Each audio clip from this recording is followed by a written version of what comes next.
Here's some turbo gaskets. Bam! Look at that.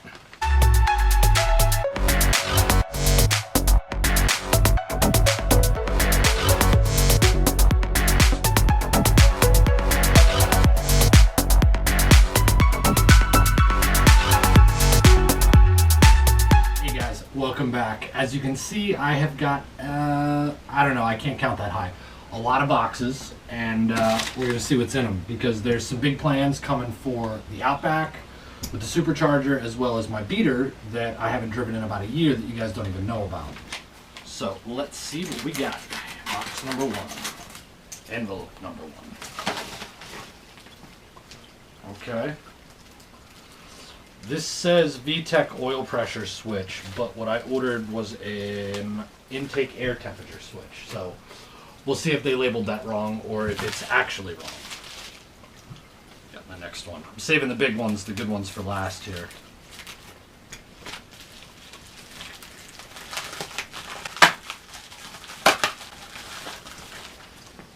Exhaust gaskets for a single port 2.2 liter. This is for my beater. It needs to get taken apart, and these are really hard to get because there's not a lot of the single port motors. So whenever you order a gasket kit, even if it's the master one, it always comes with a dual port.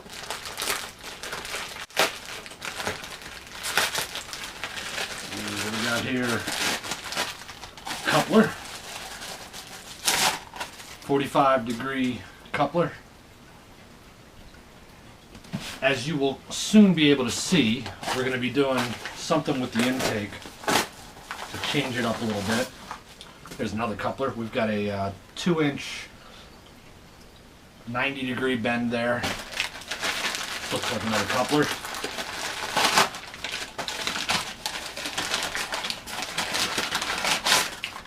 Two-inch 45, and these are cast. The last time I tried to weld up some intercooler pipes, I bought the cheap China ones off of eBay. It didn't work out well.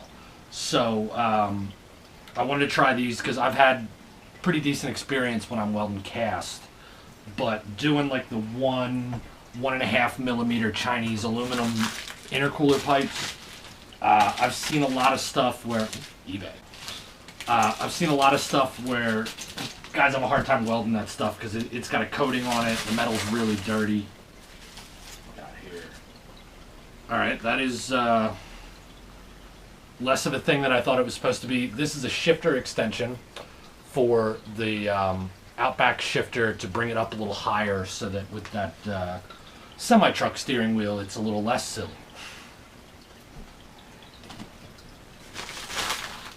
It's like Christmas.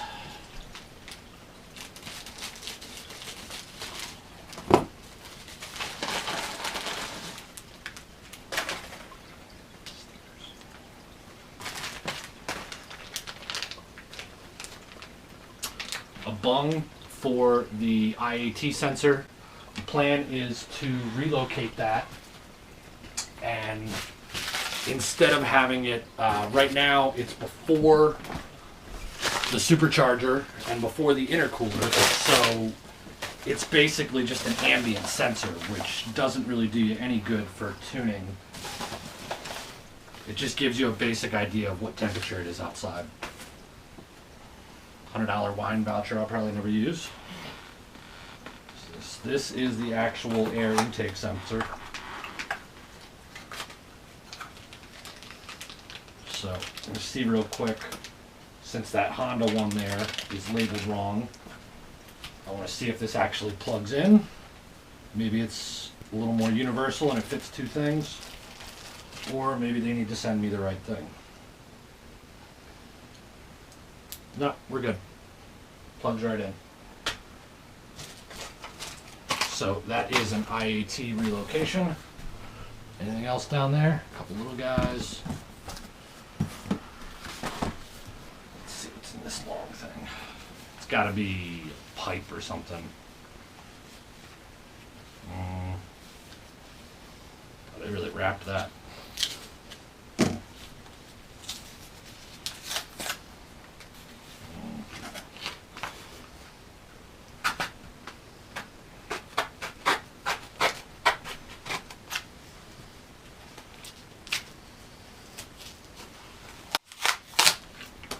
we're not messing around.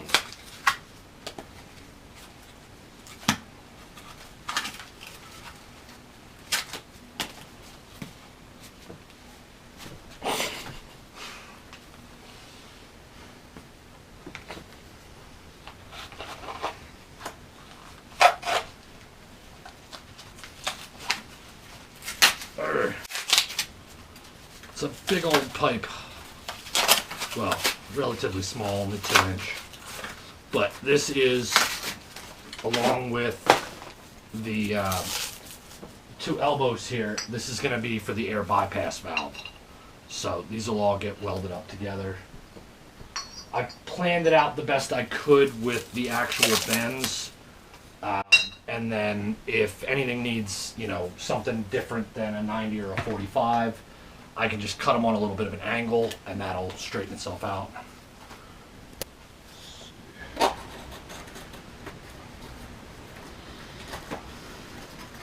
Got some battery terminal ends, some fancy ones. Those will make sense in a little bit.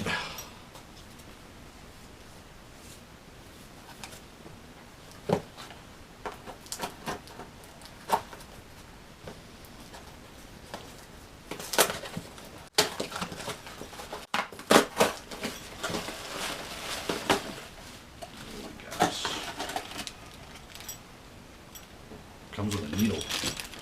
Oh, okay. This is the John Bond Performance. This is new butterfly plate for the air bypass valve, because the one that I have, it's got one of the whole edges. I'm not sure which edge in relation to the screw holes, but it's pretty much worn completely flat to the point where, like, as much as you can see right now is missing from it. So I feel like that's, you know, just like a little edge of it it's so squared off that there's no way that it's sealing 100% properly. So we're gonna get that fixed up. Ooh, we've got some 440cc injectors, which that would be small for the Outback. These are Wrx Bug Eye Injectors for a 2-liter. And the reason for these is my beater is getting a little bit of an upgrade. The beater already has a turbo. It has a TD04, which is the turbo that would run with those injectors. But it's only turned up to about 8 PSI. And I'll tell you what, at 8 PSI, that thing really hauls ass.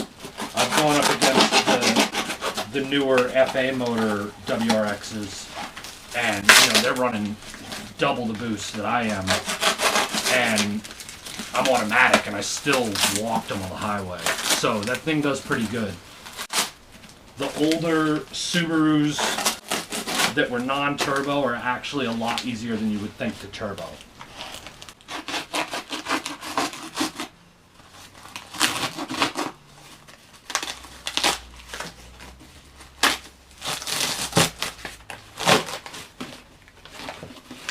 Got here is a package that doesn't want to cooperate. Some 3-inch aluminum pipe. So this is going to be for the main intake. This will go with. I have a few of these already, but I wanted to have one more just in case, because I think I only have like 2, and I'm not sure what I'm going to need when I go to remake the intake on that, but I want it to be a lot nicer this time, because right now, and some of you guys have said something about it, and I'm aware, you know, it's got like 20 hose clamps and a ton of couplers, so we're going to get rid of a lot of the points of possible failure. So here's some elbows here. I believe I got 4 of those. Because that way, for some reason, the 90s on these are really cheap, but the 45s they want a lot of money for. So I figure if I need to make a 45, I'll just cut the 90 in half and use a straight piece where needed. All right.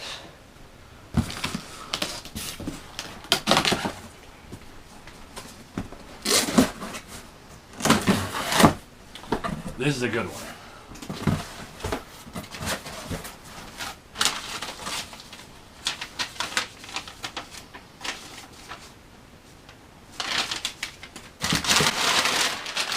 Bam!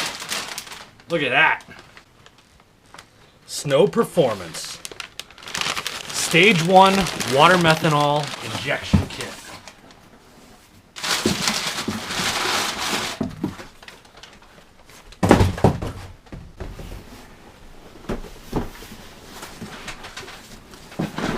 I'm not going to go too into this. I'm just going to open it up real quick so we can see what's in there, but there's plenty of unboxing videos for these already on the internet. You can see we've got our tank, our pump, a bunch of the hardware, hoses, nozzles. Now what this is going to do is Subarus are notoriously knock limited, which means that if you could run more timing, you could make more power, but they simply won't allow it. A lot of other engines are not knock limited, meaning that you can keep turning the timing up, and as you turn up the timing, the power will go up and up and up, and then it'll stop, and you could keep turning the timing up and you won't get any more power. So they turn it back down for safety. On Subarus, it's the other way around. If you could give them more timing, they'd make more power, but they'd blow themselves up. This enables you to get a little more radical with the tune, and it also will stretch the fuel system a little bit, because I've got 850s in there, but since there's a lot of parasitic loss with the supercharger from the belt, this will make it so that I can actually push a little more power out of the same fuel system, because I've got like a 50 to a 70 horsepower drain coming from the belt. So if I'm making 500 wheel horsepower, I'd have to actually be making a lot more than if it was a turbocharged car making the same amount. It wouldn't move as much air for the same wheel horsepower. There we go. Had it on the side.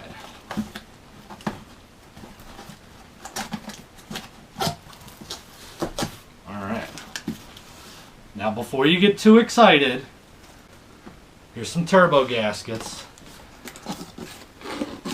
This is not for the Supercharged Outback. I am eventually going to twin charge it. This is for my daily. The reason that you guys haven't seen the other car in the series is because as soon as I started building the Outback, the 96 Legacy, I went to start it up one day and it just sounded like a hardware store on wheels. So I'm pretty sure, I haven't looked at it yet, it's been sitting since COVID started, but I'm pretty sure that the turbo took a dump and the back housing is just rattling around. So what we've got here, I didn't want to put another TD04 in it because, you know, why? Especially if I'm only running it at 8 PSI, because running the same 8 PSI from this, which is a VF39, should bolt directly up, and this should probably make 20 or 30 more horsepower at the same PSI. Now, the reason that I got this one, this was an inexpensive eBay one, which I'm very leery of, but you can see that this nut here has actually been altered, which means generally that it was balanced. If you get one and there's no modification to the nut on either side, then the chances are it's not very well balanced. And this one's got a green mark on it here, and we've got some grindings down on the back. No shaft play. It doesn't spin for days, but it does spin. There's no oil in it, so I don't want to spin it too much there. So very soon we're going to get the 96 Legacy in the garage, and we're going to take it apart, pull off the TD04, stick on this VF39, along with these 440cc injectors, and yeah, have a good time. Hey guys, there was one last thing. I realized that these didn't make sense yet. And I've got 20 feet of black wire, 20 feet of red wire. This is a 0 gauge. And the purpose of this is a battery relocation. Because what I plan to do is, in order to remake the intake lines, right now the output comes out, aims down this way, has to loop up around, go all the way around to the intercooler to where the air intake would normally be, and then come up and then into the throttle body, or into the intake manifold. The idea here is, instead of having it cross all the way around to come back, it could just shoot down here and come back up, take about 1.5 feet off of the pipe. The problem is, the reason I didn't do this in the first place is that the battery is in the way, and also the fuse box is too. If it was as simple as just the battery, I probably would have made that happen a few years ago when I started the build. So we're going to go ahead and do it now. I may have to relocate the fuse box. I may be able to flip it and put it underneath, or I may be able to just maybe cut a little corner of it off so that some of these can get by. So we've got the battery relocation, we've got making all new intakes for it. All of the pipes, the charge pipes, are going to get completely redone. We're going to relocate the intake air temperature sensor, extend the shifter handle, rebuild the bypass valve with a new butterfly, and after I've gotten that as far as I can get it, I'll tune it to its full potential and then put the water meth on there. And that should get us hopefully an additional 30 horsepower, and that's where we're going to leave that one for a little while. And we've got, for the daily driver, we're going to go ahead and throw a new turbo on it. I'm going to drop the oil pan, and hopefully there's not too much metal in the oil, because if it's not that bad in there, I'll go ahead and I'll run it with the new turbo and we'll get the oil system cleaned up on it. But if I open it up and there's some big chunks in there, the motor may have to come apart, because once it's in the oil system and it's in the heads, they're like Swiss cheese. So, you know, you never know when a little hunk of metal is just going to pop out and seize up a bearing. And I don't want to have to get another new turbo and a new engine. So we'll see what happens. But that is going to be in the future. We'll have a NAT, which is what they call it when you turbo a non-turbo car. I am running, for the fuel on that, it is running an Apexy SAFC, and it has a Wrx fuel pump, and that's it. So, next time, guys.